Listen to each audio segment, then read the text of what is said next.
నమస్తే, welcome to Andhraprabha. నేను తేజస్వి.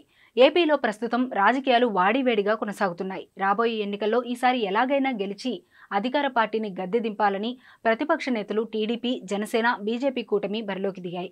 ఇప్పటి వరకు తాము చేసిన అభివృద్ధి, సంక్షేమ పథకాల గురించి వివరిస్తూ మరోసారి ఛాన్స్ ఇస్తే మరింత అభివృద్ధి చేసి చూపిస్తామని వైసీపీ ప్రచారం చేస్తుంది. గడప గడపకు మన ప్రభుత్వం కార్యక్రమాలతో ప్రజల్లోకి వెళ్తున్నారు. ఎవరికి వారే ప్రచారంలో తగ్గడం లేదు. ఇలాంటి సమయంలో జనసేన నేత పవన్ కళ్యాణ్కి సంబంధించిన ఓ న్యూస్ సోషల్ మీడియాలో వైరల్ అవుతున్నాయి. జనసేన నేత పవన్ కళ్యాణ్ అనారోగ్యంతో బాధపడుతున్నట్లు తెలుస్తోంది. 2 రోజులుగా ఆయన జ్వరం, దగ్గుతో బాధపడుతున్నట్లు సమాచారం. ప్రస్తుతం పిఠాపురం నియోజకవర్గం నుంచి బరిలోకి దిగనున్న ఆయన వారాహి విజయభైరి షెడ్యూల్ ముందుగానే ఖరారు చేసుకున్నారు. అయితే దాన్ని వాయిదా వేయడం ఇష్టం లేక హాజరయ్యారు. ఆయన ఆరోగ్యం సహకరించుకున్న ట్రీట్మెంట్ తీసుకుంటూ శనివారం ఎన్నికల ప్రచారంలో పాల్గొన్నారు. ఆదివారం శక్తిపీఠాన్ని సందర్శించుకున్న తర్వాత సాయంత్రం హెలికాప్టర్లో హైదరాబాద్ వెళ్లి అక్కడ చికిత్స చేయించుకుంటున్నట్లు సోషల్ మీడియాలో ప్రచారం జరుగుతోంది. పవన్ కళ్యాణ్ ఈ నెల 3 వరకు పిఠాపురంలో ఎన్నికల ప్రచారంలో పాల్గొంటారని జనసేన నేతలు అంటున్నారు.